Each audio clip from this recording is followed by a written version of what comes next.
부산에서 태어난 이학봉은 경남고를 나와 육사를 18기로 졸업했습니다. 이후 국내 사조직이었던 하나회에 가입하여 전두환의 눈에 띄었는데 전두환이 보안사령관에 부임했을 때 이학봉은 보안사 대공수사과장이었죠. 그리고 당시 허화평은 비서실장이었고 허삼수는 인사처장이었는데 이학봉은 이들과 함께 핵심 측근으로 자리 잡았습니다. 1979년 10월 26일 김재규의 총탄에 의해 박정희가 사망하자 김재규에 대한 수사를 맡았습니다. 새벽 2시경 보안사 서빙구에 잡혀온 김재규를 봤습니다. 박정희 대통령은 저희 그룹에서 아버지와 같은 존재였기 때문에 저는 속으로 분노가 끓어오르고 있었습니다. 어떻게 할까 망설이다가 에라 모르겠다 하고 김재규를 손보게 했죠. 김재규가 얻어맞더니 금세 비굴하게 무릎을 꿇고 살려달라고 하는 겁니다. 보안사령관과 중앙정보부장을 했던 사람의 초라한 모습이었어요. 이후 김재규는 매우 빠르게 사형에 처해졌는데 이 또한 이학봉의 결단에 따른 것이었습니다. 이학봉은 당시 김재규가 점점 민주화의 영웅이 되어가고 있다고 생각했죠. 시위와 폭동이 내란 상태로 갔고 김재규를 의인으로 만들려는 분위기 때문에 솔직히 저희도 불안했어요. 그때 제가 대법관을 찾아가 사건을 빨리 끝내주면 나중에 보답하겠다고 했죠. 그리고 12.12 사태 당시 이학봉은 정승화 육군 참모총장에 대한 연행계획을 수립, 이를 전두환 사령관에게 제출했습니다. 전두환이 최규하 대통령에게 정승화 총장이 연행을 제거받기 위해 청와대에 갔을 때도 이학봉이 동행했죠. 저는 사실 계급이 낮아도 참모총장을 그렇게 대단하게 보지 않았습니다. 박정희 대통령은 참모총장 같은 병력을 다루는 요직에는 너무 똑똑한 인물을 앉히지 않았어요. 그리고 김재규가 대통령에게 총을 쏠 때 참모총장이 근처에 있었습니다. 이후 김재규와 함께 차를 타고 육군 본부 벙커까지 갔고 거기 모인 국무위원들한테 한마디도 얘기하지 않았었죠. 이후 502 출범한 지 얼마 되지 않아 권력에서 밀려난 허삼수와 허평과 달리 이학봉은 오랜 시간 전두환의 신임을 받았습니다. 전두환은 이학봉에게 이렇게 말하며 민정수석을 맡겼었죠. 자네는 성격이 좋아. 민정수석이 딱이야. 우리 가족들도 자네가 책임을 좀 져줘야겠어. 다른 놈들은 미덥지가 않아. 대신 화평이처럼 너무 설치지 마라. 이후 이학봉은 대통령 친인척에 강한 통제를 하지 않고 유화적인 태도를 취하면서 대통령 가족으로부터는 인기를 얻었으나 세력 내부에선 비판을 받기도 했습니다. 청와대 출입기자는 당시를 이렇게 기억했죠. 이학봉은 전두환 대통령에 대한 시중의 혼담도 부담없이 전할 수 있는 인사였다. 민정수석은 대통령의 친인척 관리를 하는 자리인데 강한 통제를 가하지 않아 다른 실세로부터 핀잔을 듣기도 했다. 그리고 이학봉 또한 전두환 대통령을 절대적으로 신뢰하고 따랐습니다. 전두환 대통령은 눈치가 100단쯤 되는 분이죠. 누가 어떤 생각을 하고 있는지 귀신같이 알아채곤 했습니다. 그리고 자신의 부족한 점도 잘 알고 있어요. 인재들을 불러섰을 때 뭐라고 했는지 아십니까? 무식한 내가 욕은 다 먹을 테니까 나라를 위한 경륜은 여러분이 마음껏 펴시라고 했죠. 그리고 이학봉은 김대중 내란 음모 사건을 현장에서 직접 지휘했습니다. 1980년 5월 17일 밤 10시 김대중 야당 총재의 저택에 초인종이 요란하게 울렸습니다. 문이 열리자 집으로 군인들이 쏟아져 들어왔습니다. 계엄사 일입니다. 잠깐 가셔야겠습니다. 그렇게 김대중은 남산 지하실에 갇혔고 김대중 체포문이 발표되었죠. 당시 김영삼과 김대중으로 대표되는 민주진영은 대통령 후보직을 놓고 서로 각축을 벌이는 중이었습니다. 그러니까 군부를 정리하고 정권을 잡아야 할 민주 세력이 양분된 것이었죠. 김영삼 대통령은 자신의 책에서 당시를 이렇게 기록했습니다. 사실 1980년 당시에는 군부를 중심으로 김대중에 대한 비토 세력이 강고하게 자리 잡고 있었다. 나는 김대중에 대한 그들의 거부 반응을 볼 때 만약 김대중이 대통령에 당선되더라도 군부 쿠데타가 일어날 가능성이 크다고 보았다. 쿠데타를 막기 위해서는 무엇보다 나와 김대중의 단결이 중요하다고 생각했고 김대중을 설득해보기도 했다. 이후 광주의 항쟁을 진압한 신군부는 광주 사태의 진상이라는 공식 발표문을 냈습니다.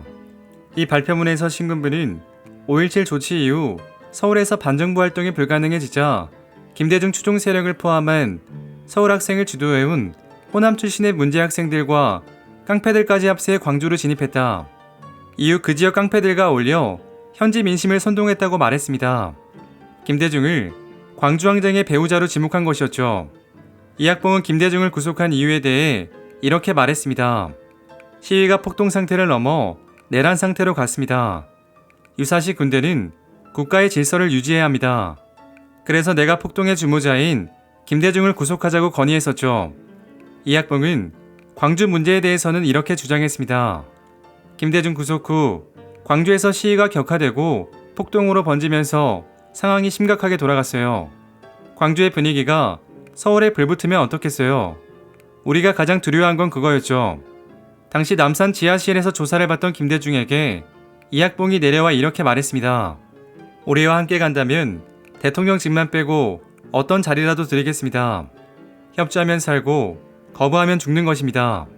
이학봉이 나가고 난 뒤 수사관이 신문 한 부를 김대중에게 던져주었는데 광주 사태를 보도한 신문들이었습니다. 김대중은 너무나 큰 충격을 받고 쓰러졌고 당시의 심정을 자서전에서 이렇게 말했습니다. 나는 그만 죽고 싶었다. 광주에서 희생당한 사람들, 내 어찌 살아서 그들을 볼 수 있단 말인가. 김대중은 사흘 뒤 찾아온 이학봉에게 이렇게 말했습니다. 협력할 수 없다. 죽기로 마음을 먹었다. 한편 전남대 복학생 정동영은 고문을 당한 끝에 수사관들이 짜준 각본대로 진술서를 작성했습니다. 처음에는 김대중에게 1,000만 원을 받은 것으로 했다가 학생 신분에 1,000만 원은 너무 큰 돈이라고 생각한 수사관들이 500만 원으로 낮추었다. 당시 남산에서 조사를 받던 K씨는 그때를 이렇게 기억했죠. 남산 지하실은 그때가 세 번째였는데 그런 식으로 가혹하게 당하기는 그때가 처음이었다.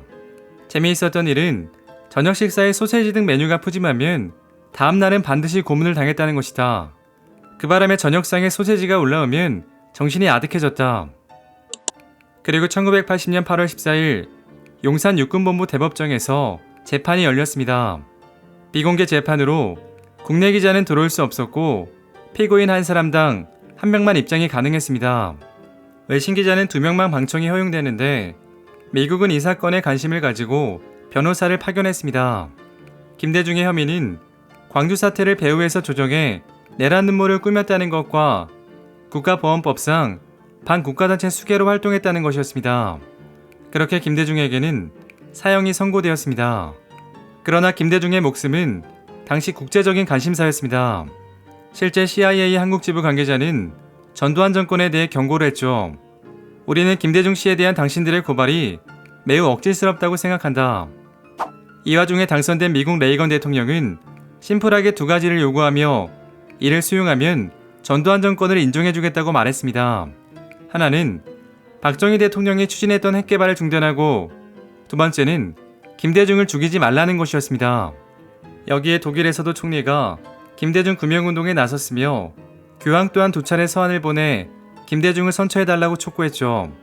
이런 국제적인 압력에 결국 김대중은 석방되고 미국으로 떠나게 되었습니다.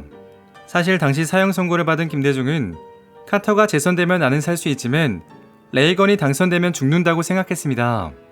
인권 문제를 중요하게 여기는 카터가 재선돼야 자신의 삶이 보장될 수 있고 공화당원인 레이건이 당선되면 자신에 대한 미국의 관심은 적을 수밖에 없다고 생각한 것이었죠. 그리고 훗날 김대중은 미국 망명을 마치고 정동영을 처음 만났습니다. 이때 김대중은 정동영에게 500만 원 좀 쓰고 남은 돈이 있으면 돌려달라고 농을 던졌습니다. 그러자 정동영은 500만 원을 주시지 않으셨으니 지금 주십시오라고 답하며 함께 웃었습니다. 한편 이효 여사는 남편이 이학봉의 회유에 굴복했다면 용서할 수 없었을 것이라고 말했습니다. 2007년 이 여사는 남편 김대중과 함께 광주항쟁을 다룬 영화 화려한 휴가를 보았습니다. 그 영화도 남편과 함께 보았습니다. 그때의 기억이 떠올라 아무리 참으려고 해도 눈물이 또 흘러나왔어요.